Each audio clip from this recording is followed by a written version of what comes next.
समुद्री सीमाओं के लिए एक अंतर्राष्ट्रीय कानून है।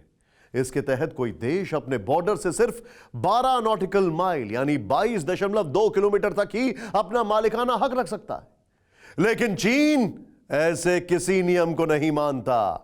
वो तो साउथ चाइना सी के 90% हिस्से पर दावा ठोकता है और यही दावा सारे विवाद की जड़ है।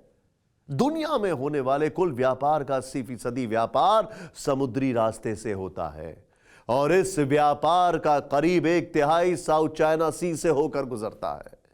चीन साउथ चाइना सी की इस खूबी को पहचानता है और इसीलिए वो साउथ चाइना सी को लेकर दुनिया से भिड़ने को तैयार रहता है। देखिए टेलीसीरीज का यह episode, Prashant, war on water.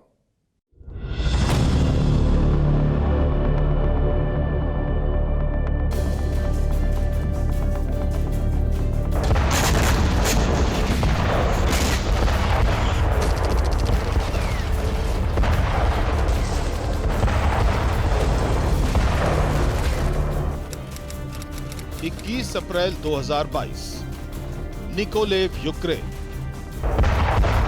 Ukraine की ग्राउंड फोर्सेस के लिए यह कयामत का दिन था।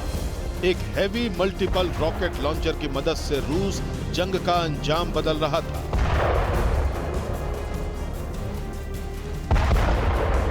निकोलेव में जिस सीक्रेट ठिकाने पर यूक्रेन की सेना वॉर प्लान बना रही थी, उसकी भनक रूस को लग गई।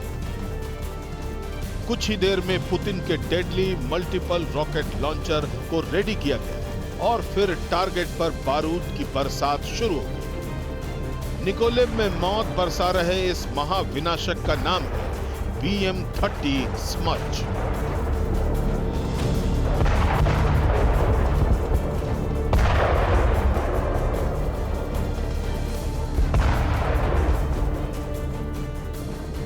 इसके मुंह से निकलने वाली आग में सब कुछ खाक कर देने की ताकत है।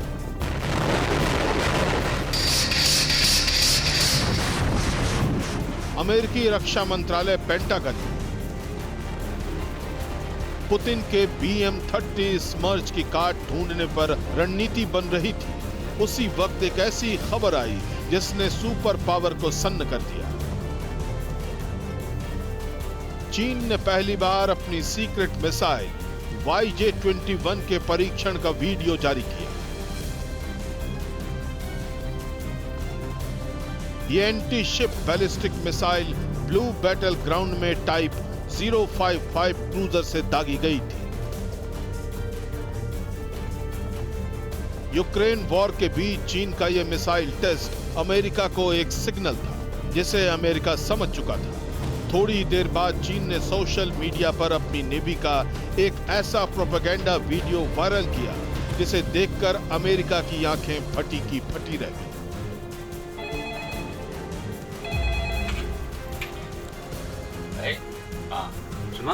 इस वीडियो को गौर से देखिए। चीन का एक नेवी अफसर अपनी मां से फोन पर बात कर रहा है। इस नेवी ऑफिसर से उसकी मां फोन पर कहती है कि अब तुम्हें तीसरे बच्चे के बारे में सोचना चाहिए। जवाब में चीनी नौसैनिक कहता है कि प्लान तो यही है। इसके बाद कैमरा चीन के 2 एयरक्राफ्ट कैरियर लियोनिंग और शेनडोंग की तरफ घूमता है। इसके बाद तीसरे फ्रेम पर जाकर कैमरा रुक जाता है। तीसरा फ्रेम खाली है। ब्लू बैटल ग्राउंड में चीन का तीसरा एयरक्राफ्ट कैरियर कब उतरेगा, ये किसी को नहीं पता।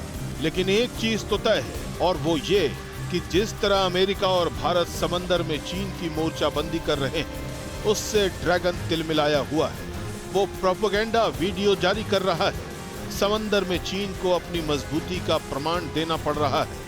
ये यूं ही नहीं, चीन को वो जाल दिखने लगे हैं जिनकी जद में उसे आज नहीं तो कल आना ही है। 18 अप्रैल से 22 अप्रैल के बीच चीन को परेशान करने वाली 3 बड़ी खबरें हैं।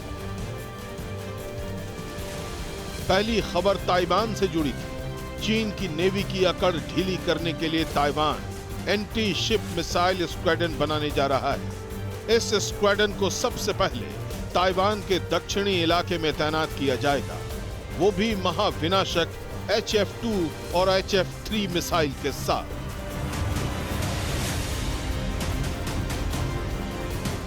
दूसरी खबर दक्षिण कोरिया से आई। ड्रैगन और उसके शागिर्द किम जोंग को करारा जवाब देते हुए साउथ कोरिया ने 18 अप्रैल को 2 बैलिस्टिक मिसाइलों की टेस्टिंग की। 400 किलोमीटर दूर रखे टारगेट पर इन मिसाइलों ने सटीक निशाना लगाया।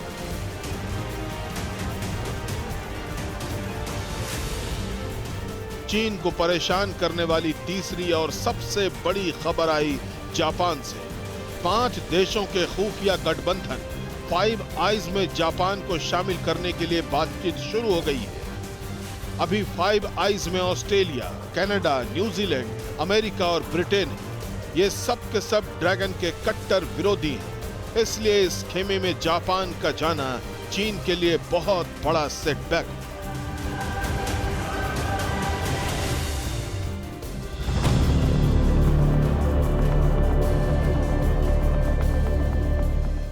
परवाह देश की, सोमवार से शुक्रवार रात 10 बजे TV9 भारतवर्ष पर।